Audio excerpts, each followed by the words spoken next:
जी जनाब, तो आज हमने करना है चैप्टर इन्वेंट्रीज। इन्वेंट्री का मतलब क्या होता है? सबसे पहले इन्वेंट्री का मतलब होता है सर हमारे पास में कोई ऐसी चीज जिसको कि हम स्टॉक बोल सकते हैं, यानी कि स्टॉक जिसको आप बोलते हैं वो क्या है? इन्वेंट्री है। अब ये जो इन्वेंट्री है ये किस तरीके से होती है, कितने कितने प्रकार की होती है, वो हमारे को देखना है। तो आप लोग बनाइएगा मेरे साथ में। मैं इसका एक डायग्राम बनाता हूं। Types of inventory, types of inventory. कितने प्रकार की इन्वेंट्री है हमारे पास में? हमारे पास में हम इसको बाइफरकेट करते हैं सर दो पार्ट्स में सबसे पहले, और फिर उन दो पार्ट्स का हम क्या कर देते हैं? अलग अलग। एक पार्ट को हम फर्दर चार पार्ट्स के अंदर डिवाइड करते हैं। ठीक, ये कर दिया मैंने। चार एरो फर्दर निकाल दीजिए आप, और रिमेनिंग जो है हमारे पास में उसके लिए आप दो एरो निकाल दीजिए। वैसे मैं क्या करता हूं, मैं इसको रिवर्स कर देता हूं। हाँ, अब ठीक है, क्योंकि उधर स्पेस थोड़ा सा ज्यादा था। हाँ जी, ये एक एरो, ये दो एरो, तीसरा एरो और चौथा एरो। ठीक है, तो टाइप्स ऑफ इन्वेंट्री के अंदर हमारे पास में सबसे पहली क्या चीज होती है सर?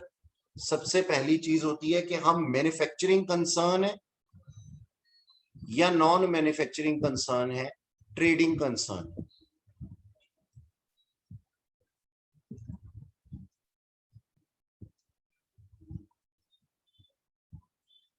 ट्रेडिंग कंसर्न या फिर मैन्युफैक्चरिंग कंसर्न।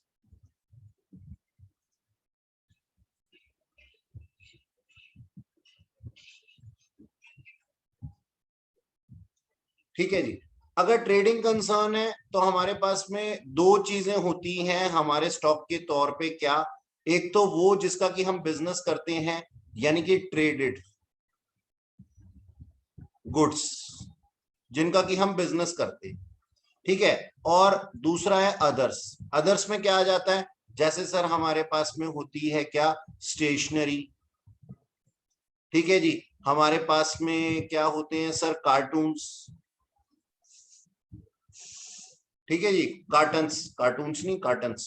ओ मैंने कार्टन्स कार्टून ही लिख दिया, डबल एन की जगह सिंगल एन, कार्टन्स, जिसके अंदर की हम सामान पैक करते हैं। ठीक है, कोई रैपिंग पेपर भी हो सकता है।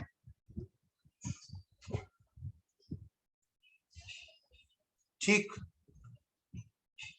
तो इस तरीके की हमारे पास में, इस तरीके की हमारे पास में क्या होती है? ये कुछ इन्वेंट्री होती है, यानी कि जिन चीजों को हम बेचेंगे और उन चीजों को हम किन चीजों के साथ बेचेंगे, यानी कि उसकी पैकिंग का सारा सामान वो हो सकता है हमारे पास।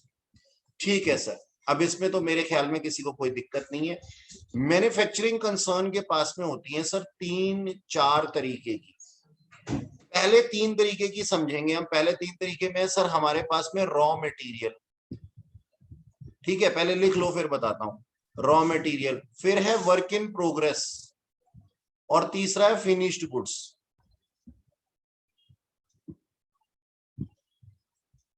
ठीक है, और चौथा वही अदर्स। पहले रॉ मटेरियल का मतलब समझ लेते हैं। रॉ मटेरियल है सर, हम क्या है? हम एक मैन्युफैक्चरिंग कंसर्न है। तो मैन्युफैक्चरिंग कंसर्न क्या करेगी? सामान बनाएगी। सामान बनाएगी, सामान बनाने के लिए उसको क्या चाहिए होगा सर? रॉ मटेरियल चाहिए होगा। मैं बाजार से रॉ मटेरियल परचेज करके लेकर के आया। ठीक है सर, तो रॉ मटेरियल का स्टॉक अपने पास रखता हूं। अच्छा, एक तरीके का तो वो हो गया। दूसरा work in progress. Work in progress का क्या मतलब है? कि सर हमारे पास में कोई ऐसा सामान है जो कि फिनिश्ड गुड्स भी नहीं है, यानी कि फिनिश्ड गुड मतलब जो तैयार भी नहीं है और कच्चा भी नहीं है, रॉ मटेरियल भी नहीं है, उसके ऊपर काम अभी चल रहा है, उसके ऊपर काम अभी चल रहा है, ऐसा कोई मटेरियल है, प्रोसेस में है, तो उसको हम क्या कहते हैं? Work in progress. ठीक है, अभी ये काम चल रहा है, उसका स्टॉक, यानी कि ना ये रॉ मटेरियल है और ना ही ये फिनिश गुड्स है, यानी कि ये क्या है? हमारे पास में बीच में कहीं लाई कर रहा है। और फिनिश गुड्स क्या होती है? तैयार माल। तो तीन तरीके का यहाँ पे मेरे पास में स्टॉक होता है। और अदर्स के अंदर क्या आ जाता है? जैसे कि मेरे को ऑयलिंग ग्लीवेंजिंग करनी पड़ती है अपनी प्लांट एंड मशीनरी की, है ना। तो उस चीज का भी कुछ मैं क्या नाम है अमाउंट अपने पास में रखता हूं, उस चीज का स्टॉक भी मैं कुछ अपने पास में रखता हूं। तो जैसे मेरे पास में स्पेयर पार्ट्स हो गए,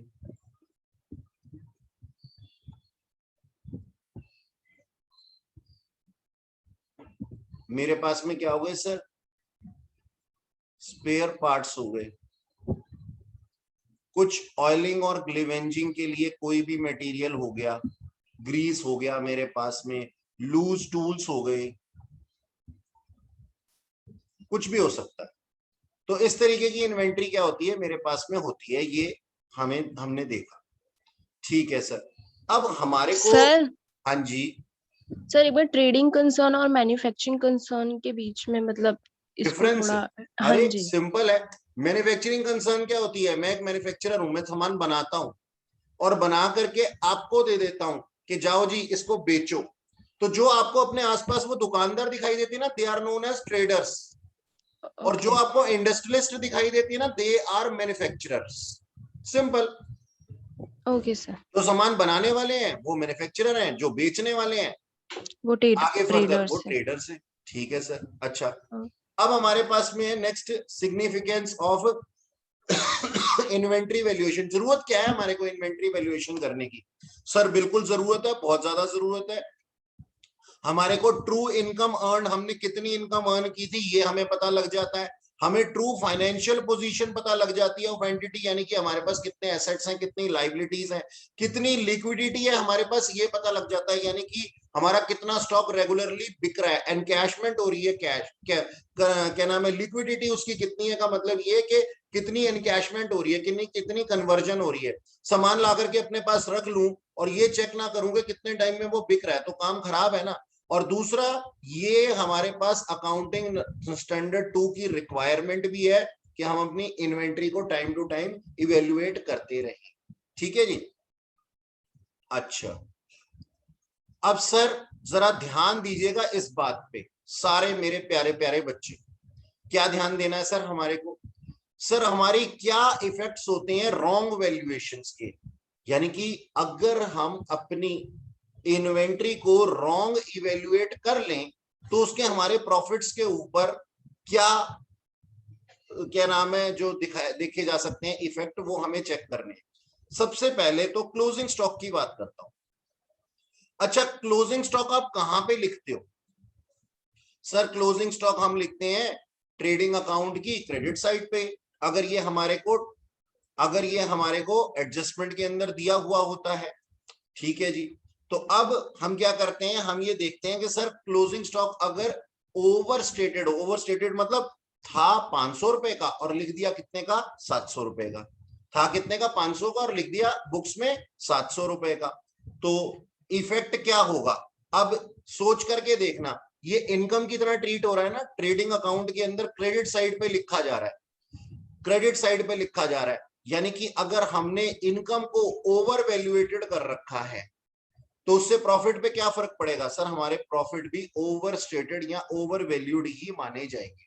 भाई इनकम का प्रॉफिट के साथ में डायरेक्ट रिलेशनशिप होता है, और एक्सपेंस का जो नेट प्रॉफिट के साथ में इनवर्स रिलेशनशिप होता है, ये आप लोगों को मालूम ही है ना। तो सर अगर हमने इनकम को ओवर स्टेट कर रखा है, यानी कि ज्यादा लिख रखा है, तो प्रॉफिट भी हमारा ज्यादा ही दिखाई दे रहा होगा। अच्छा, अगर प्रॉफिट ज्यादा दिखाई दे रहे हैं या फिर स्टॉक ज्यादा दिखाई दे रहा है, क्लोजिंग स्टॉक क्या होता है? क्लोजिंग स्टॉक क्या होता है हमारे पास में? हमारा एक करंट एसेट भी होता है। तो हमारी बैलेंस शीट के अंदर एसेट साइड भी हायर करंट एसेट्स शो कर रही होगी। यानी कि क्लोजिंग स्टॉक हमारा एसेट भी होता है। क्लोजिंग स्टॉक एसेट है तो एसेट साइड बढ़ी हुई मिलेगी। इफेक्ट ऑन लिक्विडिटी, यानी कि हमें पता लगेगा कि हमारी जो लिक्विडिटी है वो जरूरत से ज्यादा ही हाई है। ठीक है जी। तो हमने इफेक्ट ऑन प्रॉफिट देखना है, इफेक्ट ऑन बैलेंस शीट देखना है, और इफेक्ट ऑन लिक्विडिटी देखना है। ये हमारा था किसके साथ में? क्लोजिंग स्टॉक के साथ में। सिमिलरली क्लोजिंग स्टॉक अगर अंडरस्टेटेड हो, यानी कि कम लिखा गया हो, असल में था तो 500 और लिख दिया हमने 300। ठीक है जी। तो उसका प्रॉफिट के ऊपर क्या इफेक्ट होगा? तो प्रॉफिट हमारे पास में क्या होगा, कम होगा। भाई इनकम साइड पे लिखा जाता है ये। तो अगर इनकम का इनकम के ऊपर जो इफेक्ट पड़ेगा, यानी कि इनकम अगर हम उसको मान लें, तो इनकम का नेट प्रॉफिट के ऊपर क्या इफेक्ट पड़ता है? इनकम बढ़ती है तो बढ़ता है, घटती है तो घटता है। तो सर अगर इनकम कम दिखाई गई है तो नेट प्रॉफिट पे भी इफेक्ट क्या पड़ेगा? सर नेट प्रॉफिट भी हमारा कम ही आएगा। अच्छा, हमारे पास में बैलेंस शीट के अंदर क्या दिखाई देगा? जितने का हमारा स्टॉक है उससे कम पे दिखाई देगा, यानी कि हमारे जो करंट एसेट्स हैं वो लोअर वैल्यू पे दिखाई देंगे। ठीक है जी, क्योंकि करंट एसेट के अंदर एक एसेट क्या है? स्टॉक है, और उसका गलत वैल्यूएशन कर दिया गया है, और लिक्विडिटी भी हमारी लो ही दिखाई दी। ठीक सर, ओपनिंग स्टॉक की बात कर लेते हैं। अब सबसे पहले तो हमें क्या सोचना है कि ओपनिंग स्टॉक कहां दिखाई देता है? सर ओपनिंग स्टॉक हमारे को ट्रेडिंग अकाउंट की डेबिट साइड पे दिखाई देता है, यानी कि एक्सपेंडिचर साइड दिखाई देता है।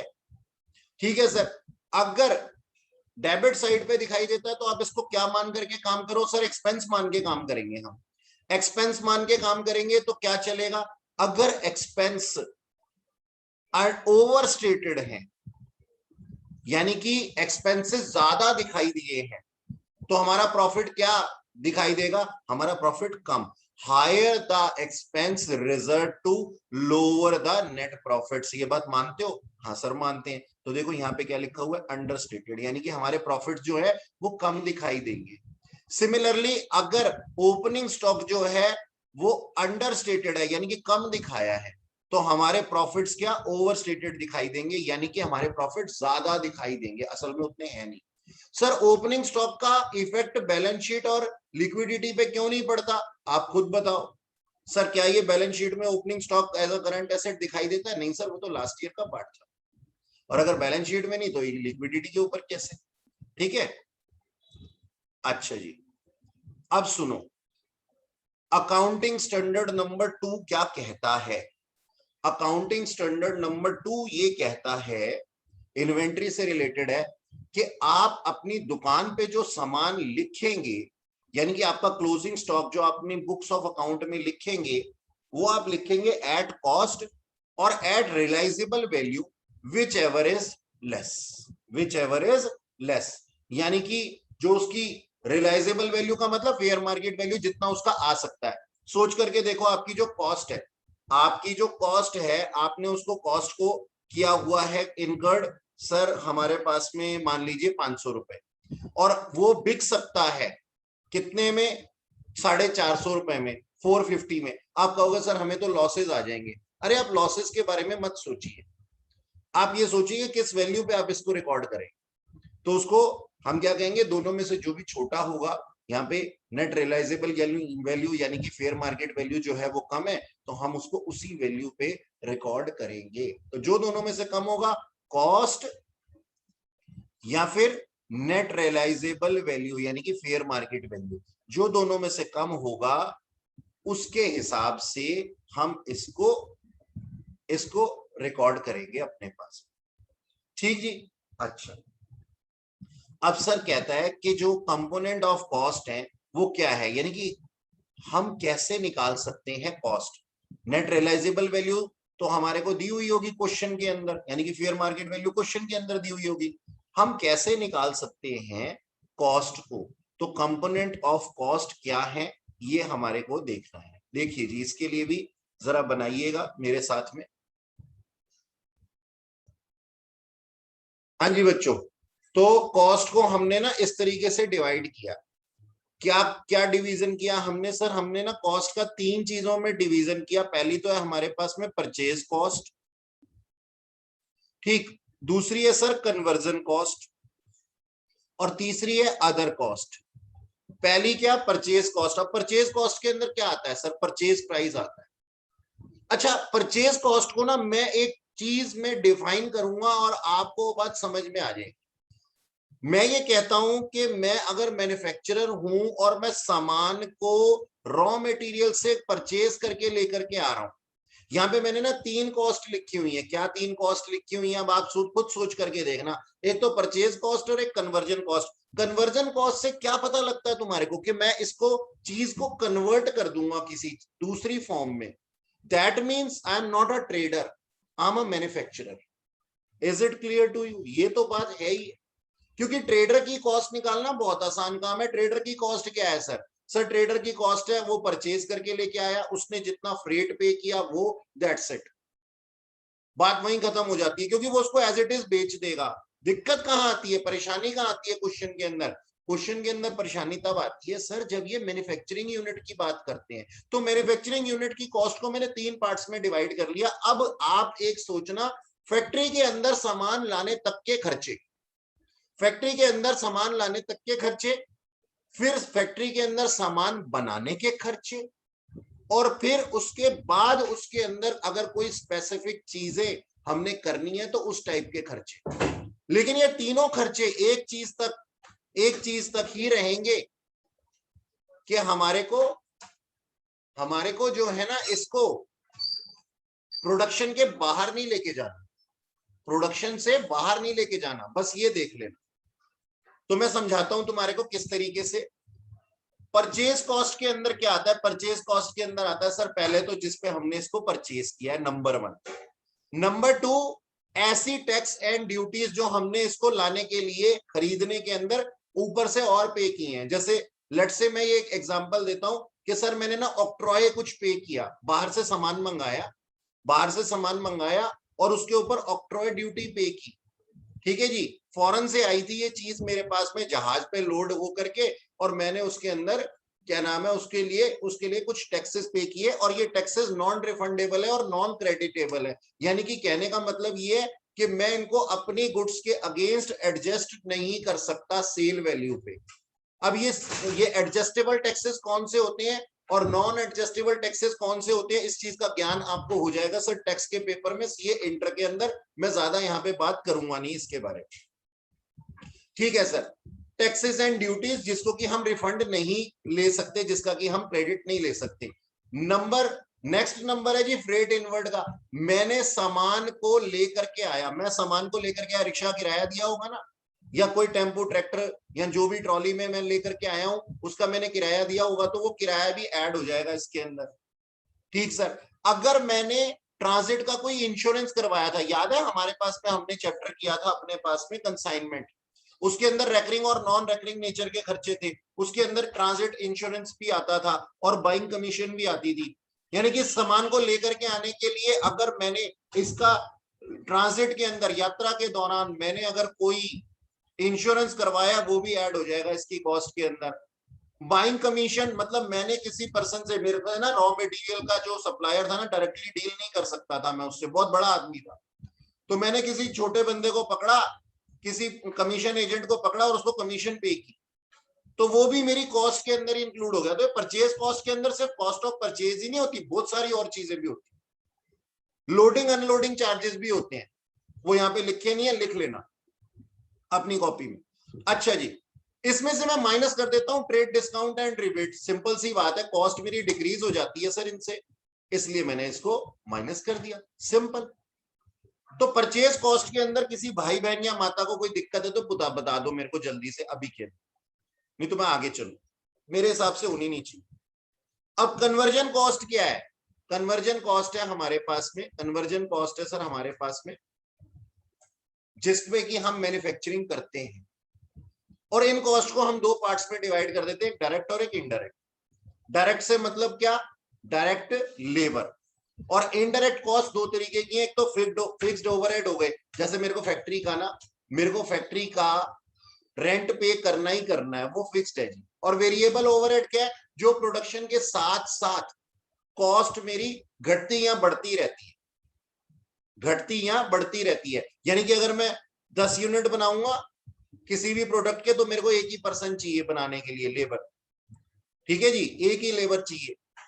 और अगर मैं ज्यादा यूनिट्स बनाता हूं तो मेरे को ज्यादा बंदे चाहिए होंगे, ज्यादा लेबर चाहिए होगी। सर वो तो आप ऑलरेडी डायरेक्ट लेबर के अंदर कवर कर चुके हो। आप कुछ भी ऐसी चीज, कोई भी ऐसी कॉस्ट मान सकते हो जो कि वेरिएबली घट या बढ़ रही है प्रोडक्शन के घटने या बढ़ने के साथ, तो ये होती है सर हमारे पास में कन्वर्जन कॉस्ट। नेक्स्ट है हमारे पास में अदर कॉस्ट। अदर कॉस्ट का क्या मतलब है? कभी कभी आप जाते हो मार्केट में, आपको किसी का कुछ सामान पसंद आता है ना, मान लो आपको ना, आप फर्नीचर की दुकान पे गए, फर्नीचर की दुकान पे आप गए तो आपने बोला सर हमारे पास में हमारे को ये ना तीन सीट वाला जो सोफा है ना, तीन नहीं चाहिए, क्योंकि हमारा जो स्पेस है ना अपने घर के अंदर, वो स्पेस क्या है, छोटा है थोड़ा सा, तो हमारे को ना 2 सीट वाला चाहिए, चाहिए ऐसा ही, चाहिए ऐसा ही। तो वो दुकानदार क्या कहता है, कहता है अच्छा ठीक है, मैं इसको 3 से ना 2 में कन्वर्ट करवा देता हूँ, स्पेसिफिक डिजाइन के अंदर कन्वर्ट कर देता हूं as per customer special demand. होता है ना कभी कभी ऐसा। तो इसके अंदर अदर कॉस्ट, अब आप देख रहे हो या तीनों कॉस्ट के अंदर मैं कॉस्ट ऑफ प्रोडक्शन से बाहर नहीं गया हूं। मैंने यहां पे एक बार भी नहीं लिखा कि sir selling and distribution expenses या सेल्समैन की कमीशन, नहीं सर प्लीज भगवान के लिए ऐसा मत करना। आप सिर्फ प्रोडक्शन तक सीमित रहना। प्रोडक्शन कॉस्ट की कॉस्ट तक जितनी भी कॉस्ट आती है ना सर, वो सारी की सारी कॉस्ट हमारी कॉस्ट है, जब तक ये सामान बन करके तैयार नहीं हो जाता। सर आप हमें कॉस्ट बढ़ा क्यों रहे हैं, हम तो इतना मशगूल हो गए समझ ही नहीं पाए कि ये कॉस्ट क्यों बढ़ा रहे हो। अरे बच्चों, मेरे प्यारे नालायक बच्चों, मैंने क्या बोला था कि हम इन्वेंट्री को होल्ड करते हैं, इन्वेंट्री को वैल्यूएट करते हैं, किस वैल्यू पे, फेयर मार्केट वैल्यू और cost which ever is less. तो फेयर मार्केट वैल्यू तो दी होगी सर क्वेश्चन के ऊपर, क्वेश्चन के अंदर कॉस्ट आपको निकालनी होगी, तो ये है सर हमारे पास में कॉस्ट। इन सबको मिलाकर के हम कॉस्ट कहते हैं, चाहे आपके पास में लिखा है चाहे नहीं लिखा मॉड्यूल के अंदर आपकी बुक के अंदर, लेकिन सर ये चीजें हैं वो। और अगर अच्छा सा क्वेश्चन आ जाए तो आपसे कॉस्ट के अंदर ये सारी चीजें पूछी जा सकती हैं, so be prepare for it. Done sir, बना लिया था आप लोगों ने ये डायग्राम, ठीक है सर जी जनाब। सर एक बार ये कन्वर्जन कॉस्ट दोबारा बता दो। कन्वर्जन कॉस्ट बेटा वो कॉस्ट होती है जो फैक्ट्री के अंदर लगती है। देख परचेज कॉस्ट वो हो गई जो मैं परचेज करके लेकर के आया, जिसको उसके लिए परचेज करने में मेरे को जितने भी खर्चे करने पड़े, उसके बाद में अब मैं मैन्युफैक्चरिंग यूनिट हूं ना, तो मैं क्या करूंगा, मैं मैन्युफैक्चरिंग कंसर्न हूं, तो मैं क्या करूंगा, मैं उसको बनाऊंगा, मैं उस सामान को बना रहा हूं। अब बना रहा हूं तो सर मेरी कुछ ना कुछ कन्वर्जन कॉस्ट लगेगी, और कन्वर्जन कॉस्ट को मैंने डिवाइड किया यहाँ पे 2 वैल्यूज के अंदर, number 1 direct, number 2 indirect. Direct में जो लेबर इस सामान को बना रहा है उसकी जो मैं क्या नाम है वेजेस पे कर रहा हूं, उसको हम कहते हैं डायरेक्ट कॉस्ट, ठीक है जी। और इनडायरेक्ट कॉस्ट के अंदर फैक्ट्री से रिलेटेड, फैक्ट्री से रिलेटेड, ठीक है जी, ये इनडायरेक्ट कॉस्ट वो वाली कॉस्ट नहीं है जो आप ट्रेडिंग एंड P&L अकाउंट में बनाते हैं। फैक्ट्री से रिलेटेड फिक्स्ड या वेरिएबल कॉस्ट, कॉस्ट को ओवरहेड भी कहते हैं। फैक्ट्री से रिलेटेड फिक्स्ड या वेरिएबल ओवरहेड्स। फिक्स के अंदर क्या आ गया, जैसे फैक्ट्री का रेंट, मैंने बोला कि वो तो फिक्स्ड है जी, चाहे आप 1 यूनिट बनाओ चाहे 10 यूनिट बनाओ, आपकी फैक्ट्री का रेंट तो उतना ही जा रहा है। और वेरिएबल क्या है, वेरिएबल ऐसे एक्सपेंसेस हैं जो सर मैन्युफैक्चरिंग के अंदर, मैन्युफैक्चरिंग के अंदर आपकी यूनिट्स के हिसाब से घटते या बढ़ते हैं। यानी कि आपने कह दिया कि हमारे पास में हमारे को 500 यूनिट बनानी है, मान लो हमें 500 यूनिट बनानी है तो बिजली का बिल कुछ अलग आएगा। और अगर हमारे को 5000 यूनिट बनानी है तो बिजली का बिल कुछ और आएगा, इलेक्ट्रिसिटी का बिल कुछ और आएगा। तो ये वेरिएबल कॉस्ट है जो कि इलेक्ट्रिसिटी का बिल हमारी वेरिएशंस के साथ में घट या बढ़ रहा है। ठीक है जी, समझ में आया आपको, चलें आगे। Yes sir. Okay sir. अब सर आपने कॉस्ट तो पढ़ा दिया और हमें ये बोल दिया कि नेट रियलाइजेबल वैल्यू यानी कि फेयर मार्केट वैल्यू क्वेश्चन के अंदर गिवन होगी। इसको भी थोड़ा सा बात कर लेते हैं इसके ऊपर। चलो जी, हम क्या कहते हैं सर, एस्टिमेटेड सेलिंग प्राइस, यानी कि हमें अनुमान है इतने का ये सामान बिक जाएगा। नेट रियलाइजेबल वैल्यू कैसे निकालते हैं, हमें अनुमान है कि ये सामान इतने का बिक जाएगा, उसमें से एस्टिमेटेड सेलिंग एक्सपेंसेस माइनस करेंगे। सर सेलिंग एक्सपेंसेस क्यों माइनस करेंगे, क्योंकि प्रोडक्शन को तो हम कॉस्ट के अंदर ऑलरेडी ले चुके थे ना। एस्टिमेटेड सेलिंग एक्सपेंसेस हमारे पास में क्या है कि हमने जितने भी सेल्स से रिलेटेड जो भी एक्सपेंसेस करने हैं वो हमने माइनस कर देने हैं। और साथ में एस्टिमेटेड कॉस्ट ऑफ कंप्लीशन, कभी कभी क्या होता है, कोई चीज, कोई टास्क पूरा नहीं हुआ होता, कोई टास्क पूरा नहीं हुआ होता और उसके अंदर उस टास्क को पूरा करने के लिए उसकी कंप्लीशन कॉस्ट लगती है। जैसे ये एग्जांपल देता हूं, मान लो आपके पास में ना जीन्स है, ध्यान से सुनना मेरी बात, बिल्कुल ध्यान से सुनना। जीन्स है, आपने सीधी सीधी जीन्स बना ली, ठीक है जी, जीन्स बन गई। अब जीन्स की पैंट्स के अंदर ना आजकल वेरिएशन आते हैं, बच्चे कहते हैं नहीं हमें तो वो फटी हुई चाहिए, हमें तो ना वो रिप्ड जीन्स चाहिए, ठीक है जी। तो अब उसके लिए एक्स्ट्रा कॉस्ट इनकर्ड करनी पड़ेगी। तो अभी ऑलरेडी ऑल्दो ये हमारा जो चीज था ना, ये जो हमारा सामान था, ये सामान क्या था, हमारा फिनिश गुड्स की तरह ही था। हमने तो अपनी तरफ से प्रोडक्शन पूरा कर दिया, लेकिन कस्टमर को ये चीज समझ नहीं आ रही। कस्टमर कहता नहीं मेरे को तो वही वाली रिप्ड जींस चाहिए, तो मेरे को फर्दर इसको रिप्ड करवाने के लिए कुछ एक्सपेंडिचर और करने पड़ेंगे ना। यानी कि अब ये क्या बन गया, अब ये फिनिश गुड्स नहीं रहा, अब ये वर्क इन प्रोग्रेस रह गया कि अभी भी थोड़ा सा काम एज पर कस्टमर डिमांड मेरे को इसके अंदर और करना था। तो वो क्या कहते हैं, एस्टिमेटेड कॉस्ट ऑफ कंप्लीशन। अगर कोई कॉस्ट है उसके कंप्लीशन के ऊपर और फिनिश गुड्स बनाने के लिए, तो वो भी उसके अंदर से माइनस कर दो। तो कहने का क्या मतलब है सर, सेल में से अगर आप माइनस कर देते हो कॉस्ट को, दोनों तरह की कॉस्ट को, तो हम क्या मान लेते हैं जी, वो हमारी नेट वैल्यू आ जाती है, जिसको कि हम कॉस्ट ऑफ गुड सोल्ड भी कहते हैं वैसे तो, लेकिन हमारे पास में ये क्या आती है, नेट रियलाइजेबल वैल्यू, यानी कि इतनी इसकी वैल्यू है। अच्छा जी, तो नेट रियलाइजेबल वैल्यू हमें पता लग गई, एक्सपेक्टेड कॉस्ट हमें पता लग गई, इन दोनों का लोअर जो भी है वो हमारे को लिखना है। और मान लो जैसे कि मैं ये बोल देता हूं कि हमारे पास में एक प्रोडक्ट है, प्रोडक्ट एक्स, और इसकी जो कॉस्ट है वो है 50 रुपए, और नेट रियलाइजेबल वैल्यू जो है वो है इसकी 30 रुपए। तो हम क्या लिखेंगे सर, बुक्स ऑफ अकाउंट में क्या रिकॉर्ड करेंगे सर, दोनों का लोअर यानी कि 30 रुपए। ठीक जी। अच्छा, अब कृपया ध्यान दें, इन्वेंट्री के ना कुछ सिस्टम होते हैं, कुछ सिस्टम के अंदर हम काम करते हैं इन्वेंट्री का, इसी तरीके से ऐसे ही नहीं कर लेते। हमारे पास दो सिस्टम है। क्या सिस्टम है हमारे पास में, दो। एक तो है सर पीरियोडिकल, एक है परपेक्चुअल। ठीक है, एक है पीरियोडिकल और एक है परपेक्चुअल। दोनों में क्या डिफरेंस है, देसी हिसाब।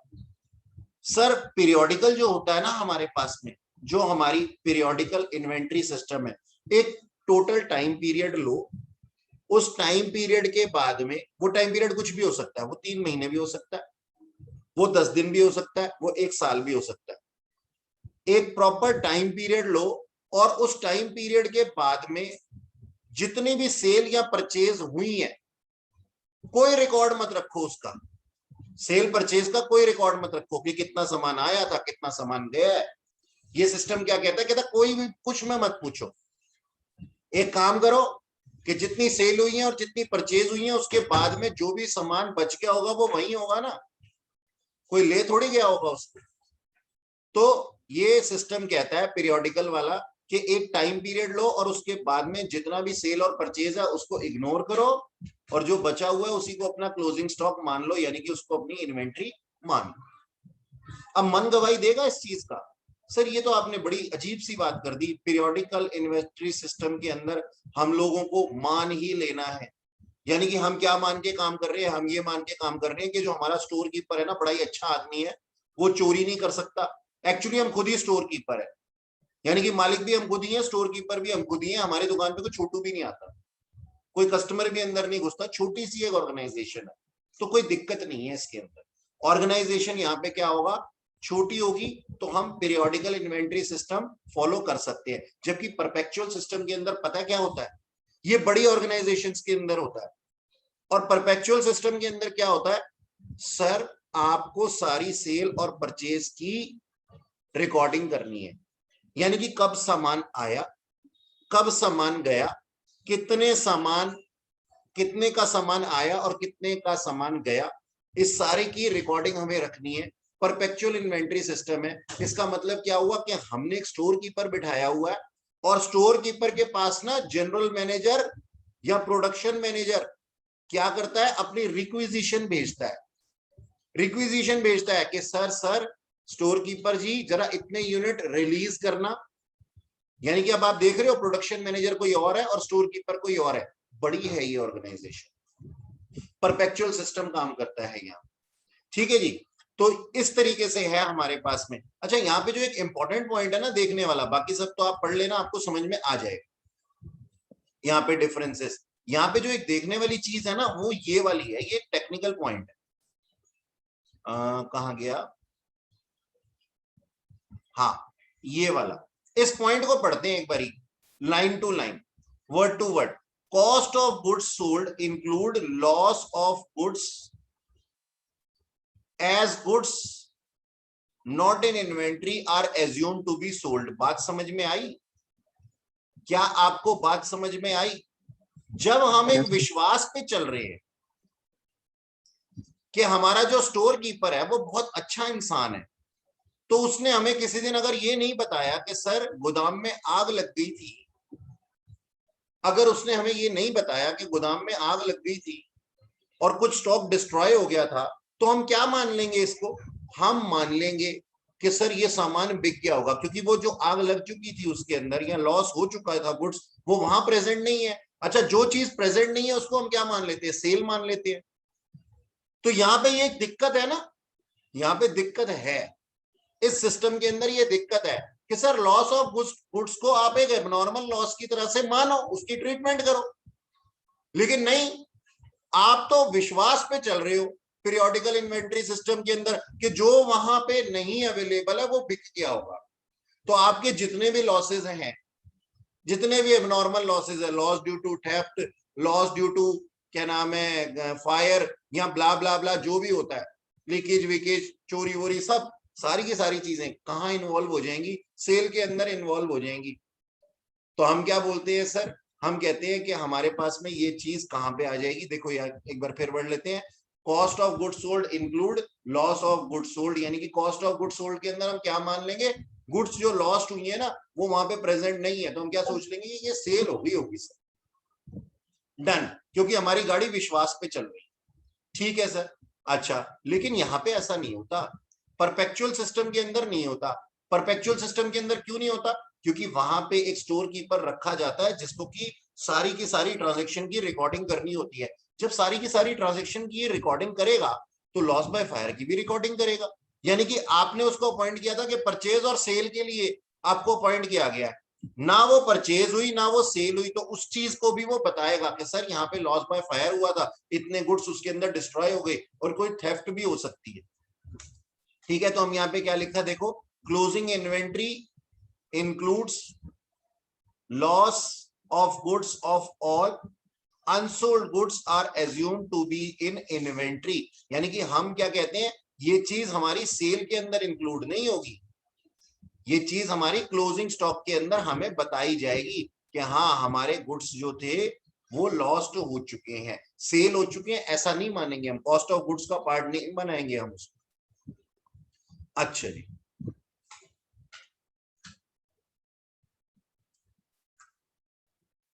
नेक्स्ट है हमारे पास में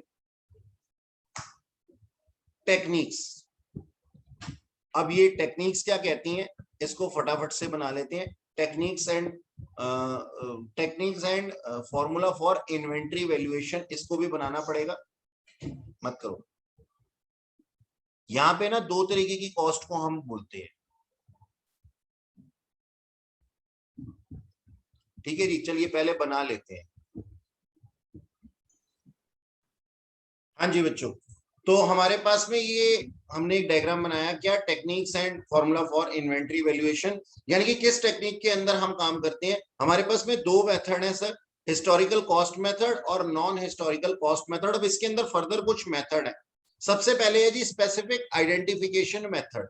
ये मेथड क्या है? ये मेथड है, ये हमें बोलता है कि सर जहां पे हमारी जो गुड्स है ना अलग अलग तरीके की हैं, यानी कि हम किस चीज, कैसे दुकानदार हैं या फिर हम कैसे मैन्युफैक्चरर हैं, ट्रेडर कैसे हैं या मैन्युफैक्चरर कैसे हैं, इस तरीके के हैं कि हम ना अलग अलग चीजों को अलग अलग स्टॉक में रखते हैं। जैसे कि मान लीजिए मेरे पास में एक डिपार्टमेंटल स्टोर है, तो सर मेरे पास में बहुत सारी दालें होंगी, बहुत सारे चावल होंगे, बहुत सारी अदर चीजें भी होंगी, सबकी स्पेसिफिक गुड्स है। यानी कि मैं एक चीज का मैन्युफैक्चरर या ट्रेडर नहीं हूं, मल्टीपल।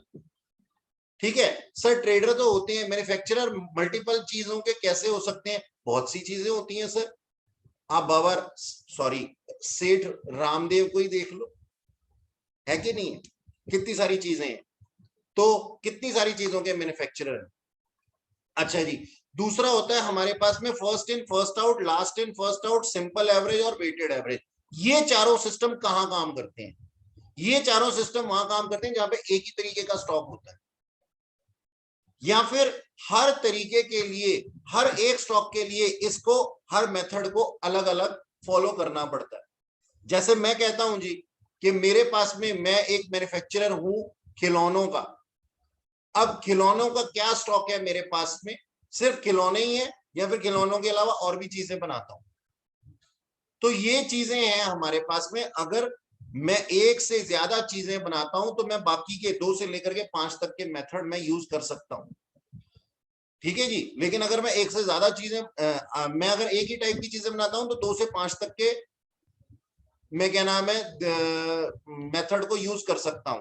और अगर मेरे पास में अलग अलग हैं तो मेरे को फर्स्ट मेथड यूज करना पड़ेगा।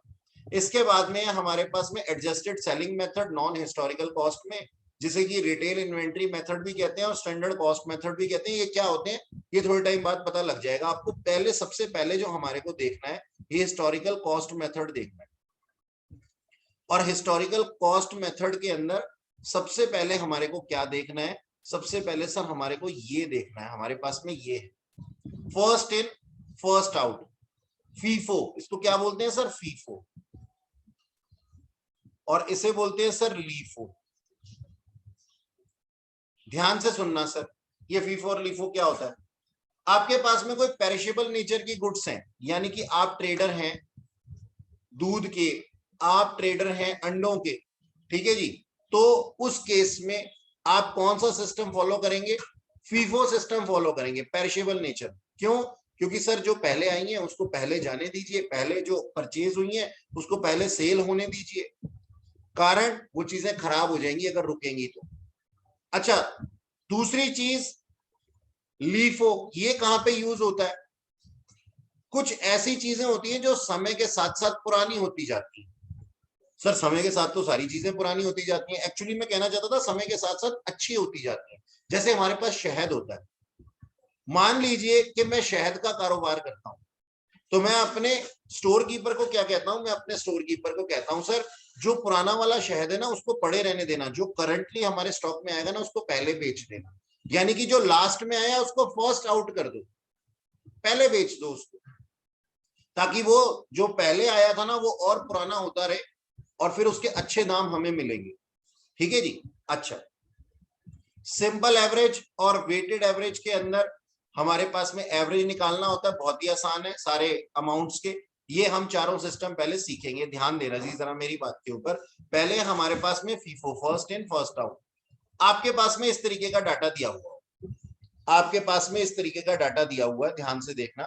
यहां क्या बोलता है? कहता है एक मैन्युफैक्चरर है जो कि मैन्युफैक्चरिंग करता है रेडियो सेट्स की, ठीक है जी। और उसने इस तरीके से ये चीजें बनाई, मतलब इतने इतने यूनिट्स बनाए और इतने इतने इशू किए। इशू का मतलब क्या है सर? उसने सेल किए। ये रिकॉर्ड्स ऑफ इशू है और वो ऊपर वाला रिकॉर्ड ऑफ मैन्युफैक्चरिंग है, यानी कि उसने बनाया, ठीक है सर। आप इसको इन केस ऑफ ट्रेडर आप इसको परचेज भी कह सकते हैं। उसने क्या बनाया है? उसने सर 900 यूनिट्स बनाए, तब रेट था 50 रुपए, फिर 400 यूनिट 55 रुपए के हिसाब से, 300 यूनिट 55 रुपए के हिसाब से, फिर से 200 यूनिट 60 रुपए के हिसाब से और 800 यूनिट 4700 के हिसाब से। टोटल उसने 2600 यूनिट्स बनाए, जिसमें से कि उसने 500 यूनिट बेच दिए। सर कितने पे बेचे हमें नहीं पता, ना हमें कुछ करना है। क्यों सर? सर हमें ना प्रॉफिट नहीं निकालना। अगर आप सेल और परचेज के बीच का डिफरेंस देखते हैं तो ही आपके प्रॉफिट्स आ जाते हैं, हमें प्रॉफिट्स नहीं निकालना। हम इन्वेंट्री चैप्टर कर रहे हैं, हमारे को उसके रियलाइजेबल कॉस्ट और कॉस्ट में से लोअर चुनना है, उस पर रिकॉर्ड करना होता है। तो यहाँ पे आपको सेल वैल्यू दी ही नहीं हुई, यानी कि फेयर मार्केट वैल्यू दिया ही नहीं हुआ। तो बट ऑब्वियस सी बात है कि सेल पे आप किस पे करेंगे? जो सर सिस्टम के हिसाब से हमारा बोलेगा उस हिसाब से, जो क्वेश्चन पूछेगा उस हिसाब से करेंगे। तो हमने कितने रिकॉर्ड्स इशू किए, हमने कितने क्या नाम है ये मेरी रेडियो सेट जो है वो इशू किए सर? 500 यूनिट्स, 600 यूनिट, 500 यूनिट और फिर टोटल 1600 यूनिट। अच्छा, अगर मैं कौन से सिस्टम के साथ में जाता हूं? पीरियोडिकल सिस्टम के साथ में जाता हूं। अगर मैं पीरियोडिकल सिस्टम के साथ में जाता हूं तो काम कितना आसान हो गया। कैसे आसान हो गया सर? मुझे कोई भी रिकॉर्ड तो फॉलो करने नहीं है, सेल और परचेज की ट्रांजैक्शंस लिखनी नहीं है, तो मैं सीधा सीधा बता सकता हूं कि सर मैंने 2600 यूनिट्स बनाए थे, 1600 बिक गए हैं और क्लोजिंग मेरे पास में पड़े हुए हैं 1000 यूनिट्स। ये क्या, ये मैं कर रहा हूं सर पीरियोडिकल के हिसाब से, पीरियोडिकल के हिसाब से 1000 यूनिट्स। ठीक है सर, 1000 यूनिट्स मेरे पास में बचे हुए, मानते हो ना? ठीक है सर, मानते हैं। अब 1000 यूनिट कौन से बचे हुए हैं ये हमें पता करना। तो कैसे पता लगेगा सर? फीफो के हिसाब से, फीफो के हिसाब से पहले जो आए हैं वो पहले बिके होंगे। तो 1600 यूनिट गिनने शुरू कर दो, ये 900 गए होंगे, ये 400 गए होंगे, कितने हो गए सर? 900 और 400 1300, 1300 और 300 1600 यहां तक हो जाते हैं। यानी कि बचा हुआ कितना रह गया होगा? ये दोनों रह गए होंगे 200। तो फीफो के हिसाब से मैं चलता हूं, मैं बोलता हूं सर 200 यूनिट 60 वाले मेरे पास में बचे हुए हैं और 800 यूनिट्स 47 वाले मेरे पास में बचे हुए। ये मैं फटाफट से बोल देता हूं। ठीक है जी, ओके। अगर मैं लीफो की बात करता हूं तो अब मैं उल्टा चलूंगा, लास्ट इन फर्स्ट आउट के अंदर।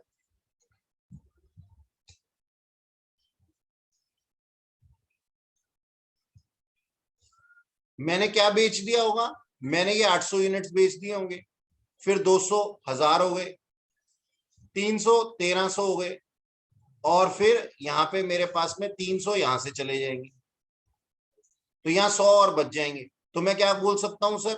मेरे पास में 900 यूनिट तो बचे हुए हैं 50 वाले और 100 यूनिट बचे हुए हैं 55 वाले। अगर मैं लीफो और फीफो के हिसाब से करता हूं, इस तरीके से मैं पीरियोडिकल के हिसाब से पता करता हूं। ठीक है सर, ओके।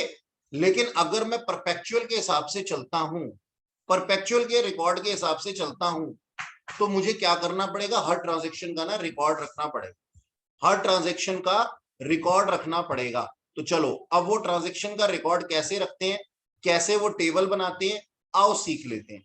तो अब मेरा क्वेश्चन मुझसे क्या पूछ रहा है? कहता है जी आप बताइए हमें, कैसे बताइए? आप बताइए फीफो सिस्टम के हिसाब से, लीफो सिस्टम के हिसाब से, सिंपल और वेटेड एवरेज सबके हिसाब से बताइए। और ये किस सिस्टम के अंदर?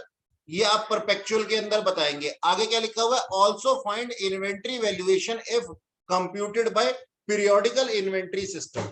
यानी कि ऊपर वो कौन सा पूछ रहा था? परपेचुअल सिस्टम पूछ रहा था इन चारों में। पीरियोडिकल के हिसाब से हमने दो तो निकाल दिए, दो और निकाल देंगे। ठीक है जी, दो और निकाल देंगे। ठीक है सर, पता कर लेते हैं। सर जी जनाब। सर ये फीफो और लीफो एक बार और बताना, आपने कैसे निकाला? फीफो और लीफो कैसे निकाला? हाँ, कैसे अभी फाइंड चार्ट करते हैं? समझ में आएगा, चार्ट बनाऊंगा ना तो समझ में आ जाएगा। ठीक है सर। ये देखो, अभी समझ लो मैंने आपको कुछ बताया ही नहीं। ठीक है, अब मैं बनाने जा रहा हूं इसका चार्ट। ठीक है, ये देखना जरा। सबसे पहले ना डेट्स के ऊपर ध्यान रखना। 4 दिसंबर थी, 900 यूनिट 50 रुपए के हिसाब से। अब अगली डेट्स 10 दिसंबर है यहाँ पे, जब हमने मैन्युफैक्चरिंग की है। लेकिन उससे पहले हमारे से किसी ने 5 दिसंबर को 500 यूनिट्स मांग लिए। 5 दिसंबर को 500 यूनिट्स किसी ने मांग लिए, है ना? तो अब हम क्या करेंगे? हम दे सकते हैं, हाँ सर दे सकते हैं, हमारे पास में स्टॉक अवेलेबल है सर 900 यूनिट्स का। तो हम 500 यूनिट्स क्यों नहीं दे सकते? ये बात कंफर्म है, ये बात समझ में आती है। ये 500 यूनिट की डिमांड है और मेरे पास सप्लाई कितने की पड़ी है? 900 यूनिट्स की पड़ी है, तो मैं 500 यूनिट दे सकता हूं। हाँ सर ठीक है। चलो जी, अब मैं ना फीफो के हिसाब से कर रहा हूं, फर्स्ट इन फर्स्ट आउट। 4 दिसंबर को हमने ना इस तरीके से बनाने हैं अपना जो टेबल बनाना है ना, इस तरीके से बनाना है। पहले लिखनी है सर डेट, फिर लिखने हैं पर्टिकुलर्स कि हमने क्या किया है, डेट और किस डेट पे क्या किया है, सेल किया है या परचेज किया है। फिर लिखनी है सर रिसीट्स, फिर लिखनी है इशू। रिसीट्स का मतलब यहां पे क्या है सर? मैन्युफैक्चरिंग, क्योंकि हम मैन्युफैक्चरर है ना, हम मैन्युफैक्चरर हैं, हमने किसी से सामान खरीदा थोड़ी है। तो हमने क्या लिखा सर, इसको हम परचेज या फिर मैन्युफैक्चरिंग भी कह सकते हैं। अगर मैन्युफैक्चरर हूं तो मैन्युफैक्चरिंग, और अगर ट्रेडर हूं तो ये मेरा परचेज होगा।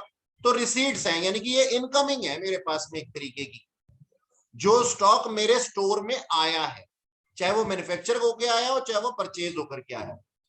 दूसरा ऑप्शन मैंने बना दिया कि मैंने इशू कितना किया। इशू का मतलब मैंने भेजा कितना है, बाहर कितना भेजा है, तो वो है इशू।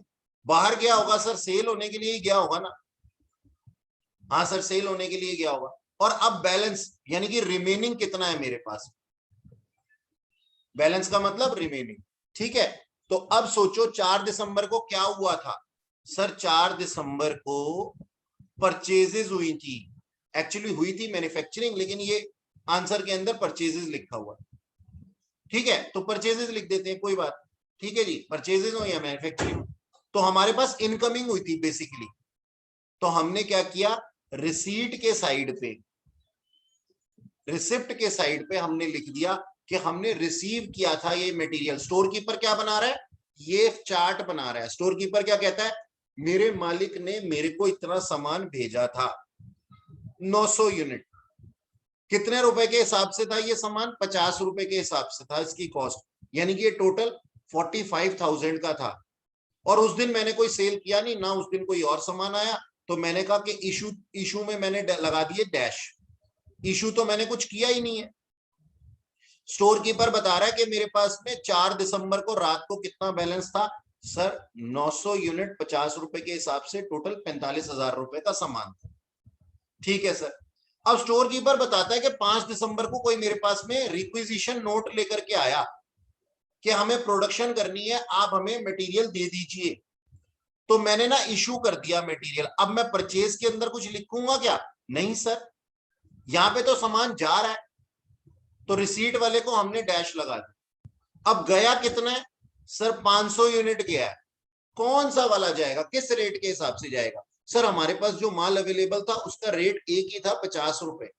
अभी और माल तो आए ही नहीं थे हमारे स्टोर के अंदर, तो सर 50 रुपए के हिसाब से ही मैंने इशू कर दिया 25,000 रुपए का सामान।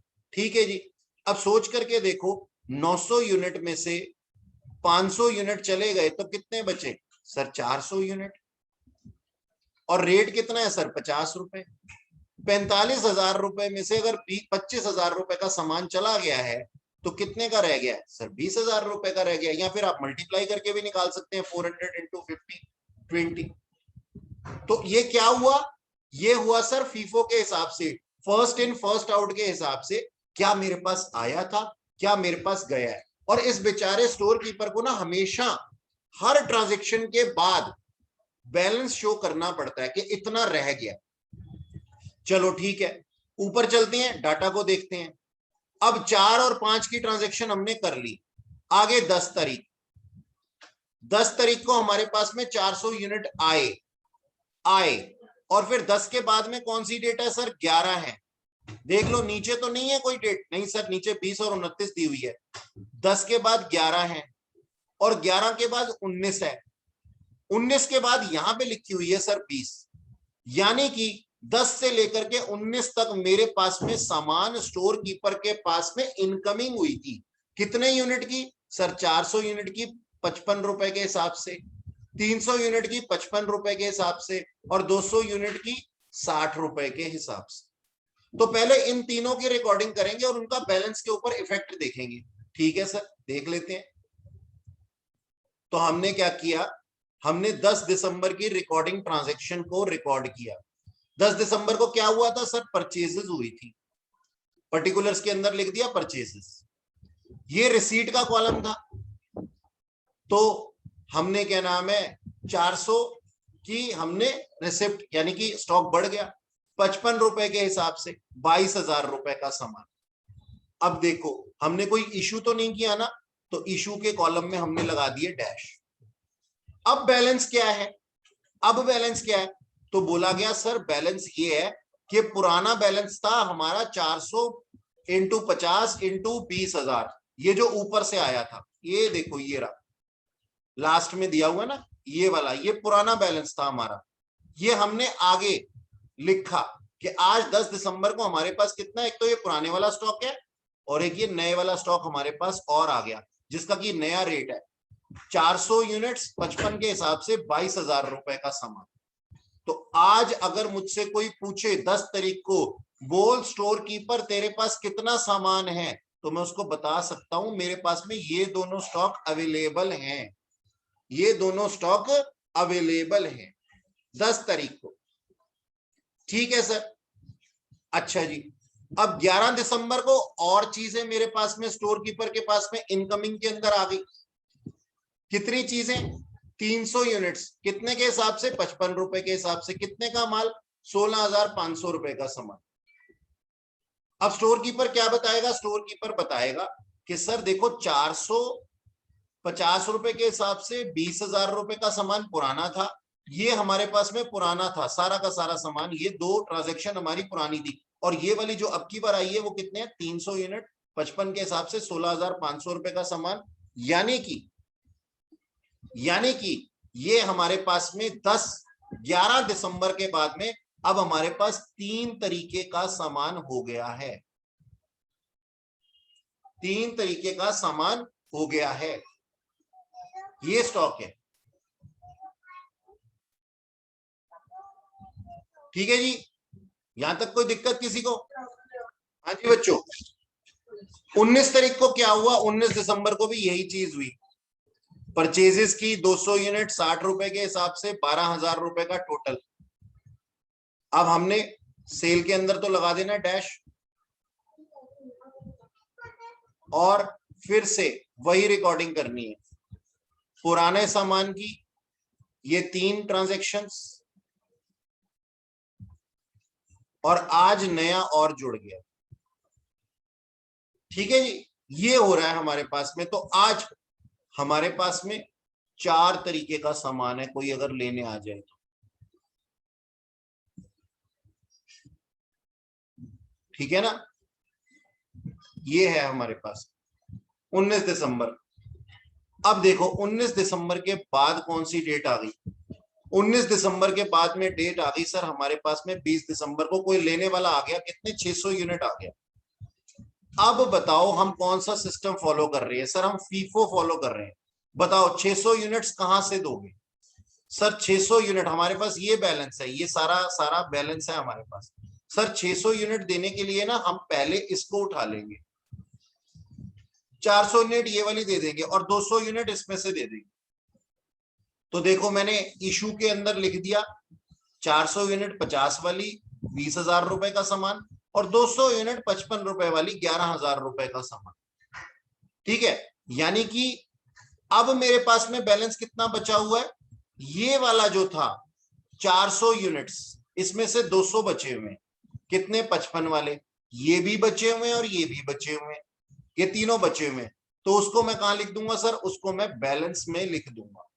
तो मैंने बैलेंस में लिख दिया, मैंने बैलेंस में क्या लिख दिया? 200 यूनिट 55 वाले, 300 यूनिट 55 वाले, और 200 यूनिट 60 वाले, इतने का सामान मेरे पास में बचा हुआ। ठीक सर, वापस आ गए अपने क्वेश्चन के ऊपर। हमने 20 दिसंबर की ट्रांजैक्शन कर दी।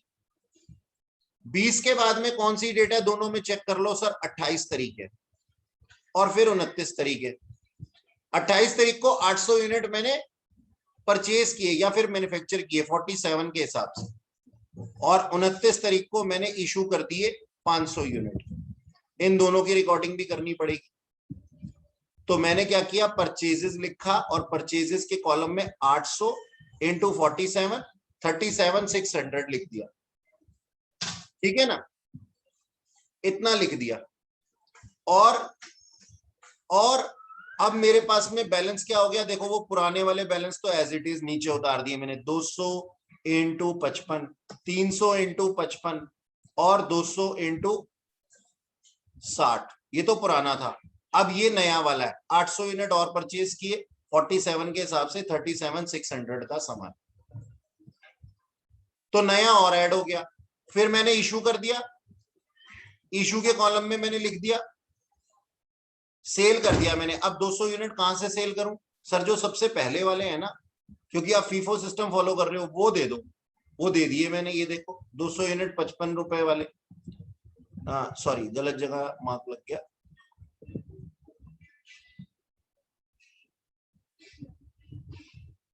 हाँ इस डेट पे तो 28, हाँ 200 यूनिट 55 रुपए वाले दे दिए मैंने, जो मेरे पास में अवेलेबल थे। 11,000 रुपए का सामान। अब बच गए कितने?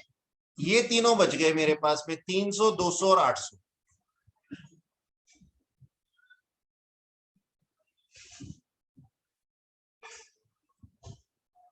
मैंने कितने यूनिट देने थे, इशू करने थे? एक सेकंड, मैंने ऊपर शायद देखा नहीं ठीक से। कितने यूनिट इशू करने थे मैंने? 500 यूनिट इशू करने थे। हाँ तो 500 में से 200 तो ये दे दूंगा 55 वाले, और 300 ये दे दूंगा।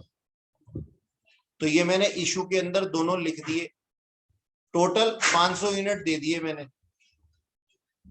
और अब बच गए कितने? 200 और 800 बच गए, ये दोनों बच गए। तो वो मेरे बैलेंस में लिखे हुए हैं अपने अपने रेट के साथ। अब अगर कोई मुझसे कहता है, कोई मुझसे पूछता है कि सर आपके पास में क्लोजिंग इन्वेंट्री कितनी है, तो मैं क्या बोल सकता हूं? सर 200 यूनिट 60 रुपए वाले और 800 यूनिट 47 रुपए वाले मेरे पास में बचे हुए हैं। क्लोजिंग इन्वेंट्री ये है। ठीक है, क्लोजिंग इन्वेंट्री कितनी है मेरी? इतनी है। और वो कितने की है फीफो के हिसाब से? 49,600 की है। 49,600 की है दोनों को मिलाकर।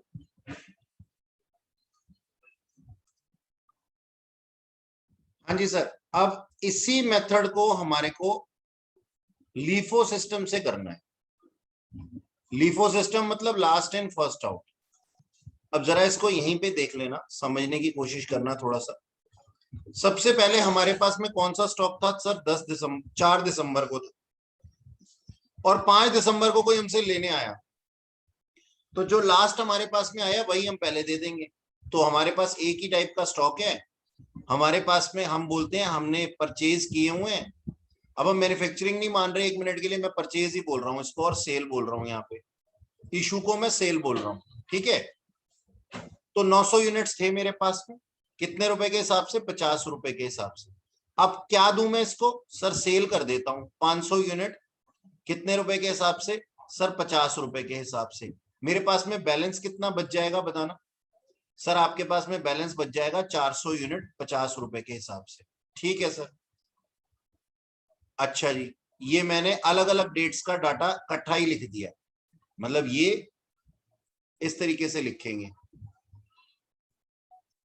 जिस दिन परचेज होगा उस दिन परचेज का बैलेंस आ जाएगा 900 इंटू 50, और जिस दिन फिर सेल हो रहा होगा परचेज के अंदर हटा दो 500 इंटू 50, फिर बैलेंस में कितना लिख दो सर? 400 इंटू 50, ऐसे। अब फिर अगली डेट आई, फिर अगली डेट आई। ठीक है, 10 तारीख को, 10 दिसंबर को। 10 के बाद में सीधी यहाँ पे सेल में तो 20 है, तो 10, 11 दोनों को हमने उठा लिया, और 19 को भी उठा लिया। परचेज लिख दो। ठीक है सर, लिख देते हैं। 10 दिसंबर को हमने परचेज किया, कितना? 400 यूनिट 50 रुपए के हिसाब से। सेल कुछ नहीं किया। अब मेरे पास में स्टॉक क्या है? ये मेरा पुराना स्टॉक है। पुराने पुराने स्टॉक को मैं ग्रीन पेन से लिखूंगा 400 इंटू 50। और नया स्टॉक कितना है? नया स्टॉक ये है सर 400 इंटू 50। सर 55 है। 55 है? अच्छा जी, शुक्रिया बताने के लिए। 55 है, इसको भी यहां पे 55 कर देते हैं। 55 है। ठीक है, अब फिर 11 दिसंबर आई। 11 दिसंबर को मैंने और परचेज कर लिए, कितने? 300 यूनिट 55 रुपए के हिसाब से। तो 300 इंटू 55 मैंने परचेज के अंदर लिख दिया, सेल मैंने कुछ की नहीं। इस दिन पे मेरा बैलेंस क्या होगा? अब ये मेरी पुरानी ट्रांजेक्शन थी। ठीक है, अब इस दिन पे मेरा बैलेंस क्या होगा? इस दिन पे मेरा बैलेंस होगा सर, पुराने वाले बैलेंसेस लिख दूंगा पहले। 400 यूनिट 50 के हिसाब से पड़े हैं, 400 यूनिट 55 के हिसाब से पड़े हैं, और 300 यूनिट में और ले आया हूं, कितने के हिसाब से? सर 55 के हिसाब से। खत्म, ये वाली ट्रांजैक्शन भी खत्म। ठीक है जी, अगला क्या है? अगला भी मेरे पास में परचेज ही है। 19 दिसंबर को 19 दिसंबर को मैंने 200 यूनिट और परचेज कर लिए 60 रुपए के हिसाब से, सेल कुछ किया नहीं। अब बैलेंस बताओ जी, बैलेंस अब वो पुराने वाले बैलेंस लिख दिए, 400 इंटू 50, 400 इंटू 55 और 300 इंटू 300 इंटू 55 और नया क्या आया अभी अभी ताजा ताजा सर 200 यूनिट 60 रुपए के हिसाब से। ठीक है जी, ये है हमारे पास में।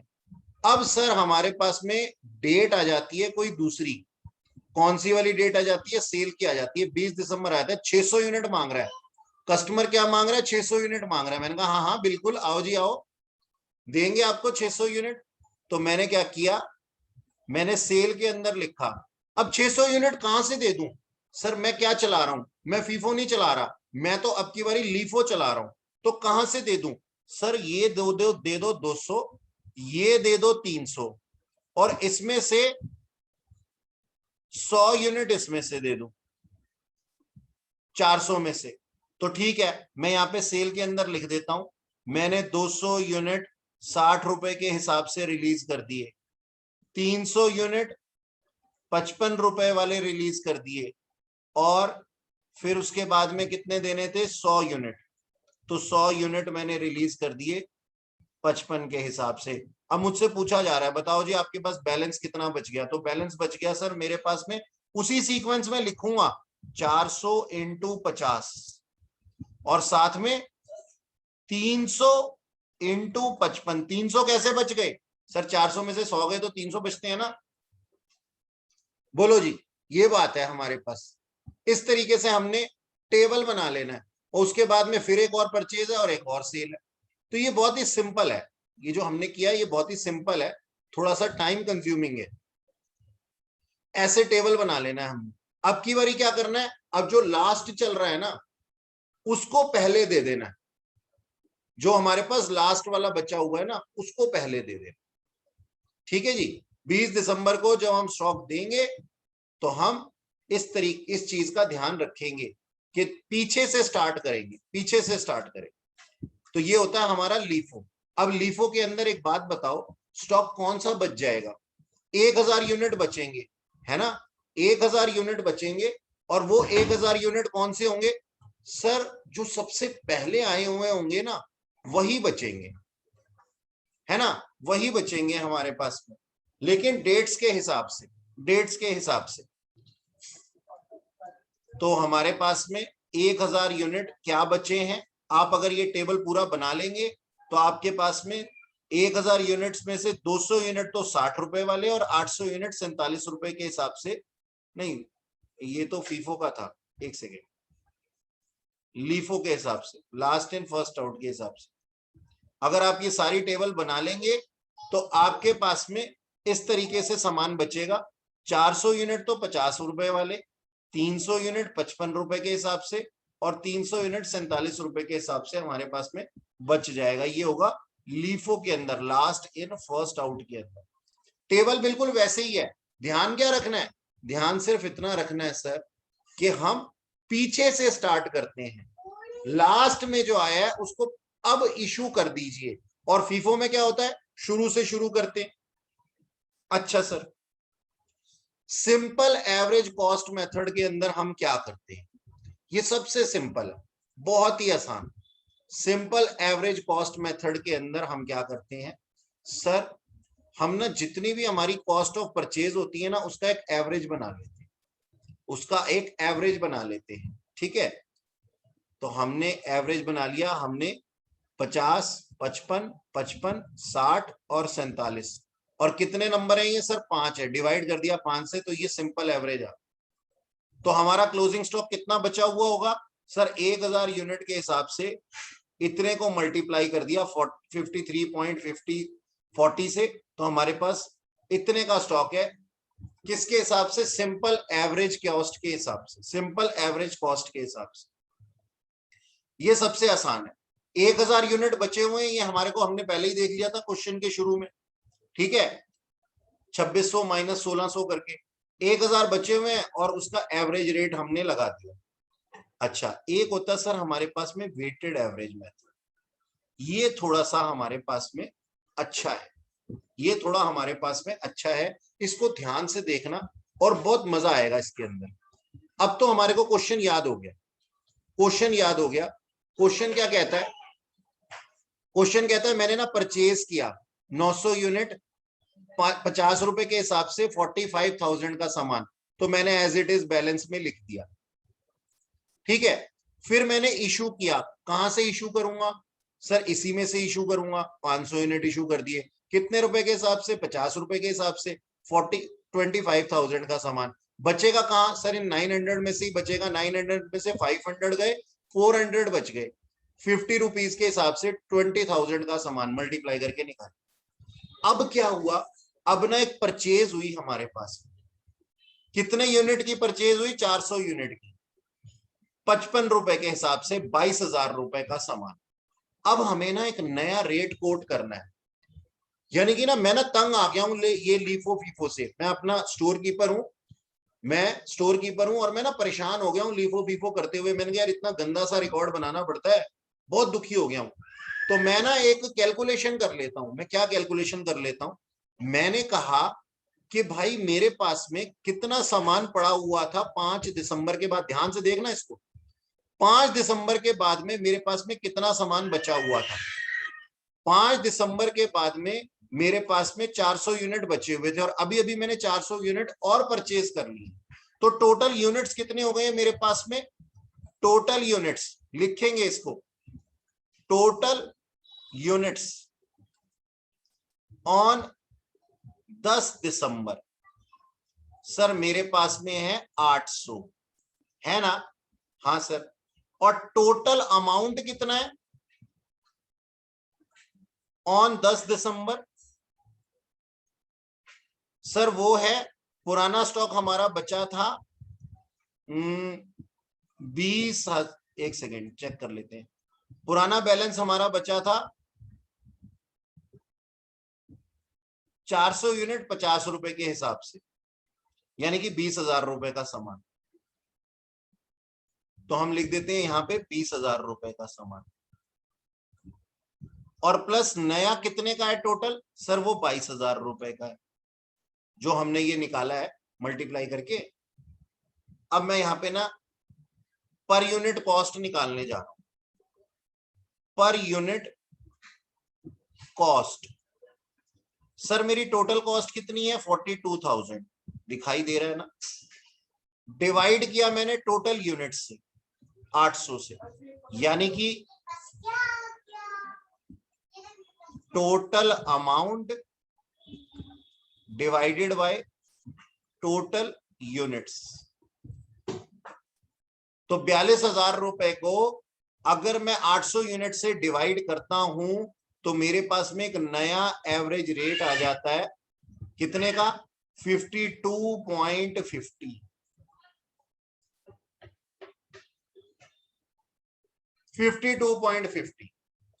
यानी कि अब मेरे को लीफो फीफो के हिसाब से देखने की जरूरत नहीं है। मैं क्या देख रहा हूं?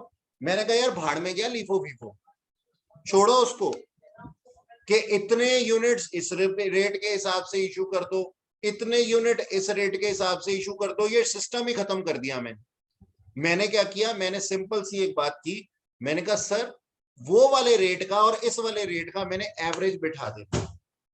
एवरेज कितना आ गया? 52.50। तो आज मेरे से अगर कोई मांगने आएगा ना तो मैं उसको यूनिट्स दे दूंगा। लेट से आज ही 10 तारीख को ही कोई मेरे से मांगने आ जाए कि सर 100 यूनिट देना, तो मैं उसको 100 यूनिट पुराने स्टॉक और नए स्टॉक को नहीं देखूंगा। मैंने ना मिक्स कर दिया, सब सामान मिक्स कर दिया और एक रेट कोट कर दिया 52.50। तो मैं उसमें से मिक्सिंग में से निकालूंगा स्टॉक और किस रेट पे दूंगा उसको, यानी कि मैं रिकॉर्ड करूंगा, सेल नहीं कर रहा हूं यहां पे उसको, मैं स्टोर कीपर हूं। मैं अपने प्रोडक्शन मैनेजर को क्या कहूंगा कि सर मैंने आपको स्टॉक इशू कर दिया 100 यूनिट, मान लो, मैं कह रहा हूं इस क्वेश्चन के अंदर नहीं है। 10 तारीख को अगर मेरे से स्टोर कीपर से कोई मांगेगा तो मैं क्या कहूंगा? सर 100 यूनिट लो, और ये नए पुराने रेट कोई नहीं है, अब एवरेज रेट है 52.50, इसके हिसाब से मैं आपको इशू कर रहा हूं। तो नया रेट हमारे पास में आ गया। ठीक सर, अब सोच करके देखो हमारे पास में बैलेंस में क्या है सर, 800 यूनिट है 5250 के हिसाब से, यानी कि 4200 रुपए का सामान है हमारे पास। फिर से परचेज किया तो फिर से रेट चेंज होगा। हाँ सर, फिर से रेट चेंज होगा। 300 यूनिट 55 रुपए के हिसाब से 16,500 रुपए का सामान। पुराना सामान कितना था सर, 42,000। 42,000 में ऐड करो 16,500, ऐड करके टोटल अमाउंट आ जाएगा। अब यूनिट्स कितनी थी पुरानी सर, 800। नई यूनिट्स कितनी है सर, 300। कितनी हो गई सर, 1100। तो टोटल अमाउंट से टोटल नंबर ऑफ यूनिट्स यानी कि 1100 यूनिट्स को मैंने डिवाइड किया तो एक नया रेट मेरे पास में आ गया। कितना, 53.18। 53.18। नंबर ऑफ यूनिट कितने हैं मेरे पास में सर, अब 1100 यूनिट हो गई है। 800 पुराने थे, 300 नए, 1100 यूनिट, नया रेट आपके सामने आ गया और इतने रुपए का सामान हो गया। ठीक है सर, फिर से मैंने परचेज किए 200 यूनिट 60 के हिसाब से, 12,000 रुपए का सामान। अब पुराने यूनिट्स कितने थे मेरे पास में सर, 1100। नए यूनिट्स कितने हैं सर, 200। कितने हो गए सर, 1300। पुरानी कॉस्ट कितनी थी सर, 58,500। नई कॉस्ट कितनी है सर, 12,000। तो 58,500 प्लस 12,000 को डिवाइड कर दो आप 1300 यूनिट से। तो हमने डिवाइड किया, एक नया रेट निकल करके आया 54.23। आज हमारे पास यूनिट्स कितने हैं, 1300 यूनिट है, 54.23 के हिसाब से, यानी कि 70,500 रुपए का सामान है मेरे पास। सर सामान ही सामान इकट्ठा करते जा रहे हो, सेल तो कर नहीं रहे। अब आ गई जी सेल। अब मेरे पास कोई आया, कहता 600 यूनिट्स दे दो। मैंने कहा हाँ जी बिल्कुल ले लो। अब मैं ना ये नहीं सोच रहा, मजा कब आता है मेरे को, जब मैं सेल करने के लिए देता हूं या फिर मैं इशू करता हूं। तो मैंने कहा ले जाओ जी, ये 1300 में से ये 600 मैंने दे दिए, 600 दे दिए। किस रेट के हिसाब से सर, इस रेट के हिसाब से दे दूंगा। देखो दे दिए, इतने का सामान दे दिया। अब बैलेंस कितना बच गया, 1300 में से 600 गए तो 700, और रेट वही है जी पुराना वाला, क्योंकि कोई परचेज होगी तो ही तो रेट फ्लक्चुएट करेगा ना, सेल होगी तो वही रेट चलता जाएगा। इसी तरीके से हम ना रेट चेंज कर देते हैं हर परचेज पे।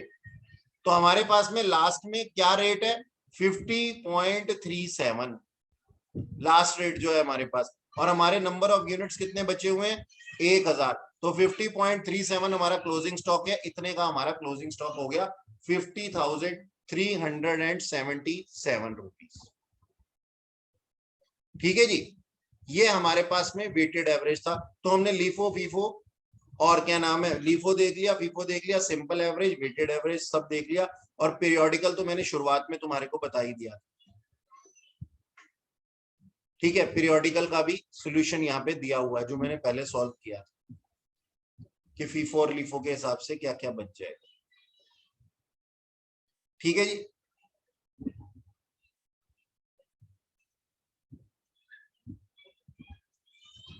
अच्छा नेक्स्ट है हमारे पास में रिटेल मेथड, और उसके बाद में हमारे पास में स्टैंडर्ड कॉस्ट मेथड, जो कि हम नेक्स्ट क्लास में करेंगे। आज के लिए इतना है। ठीक है बच्चों।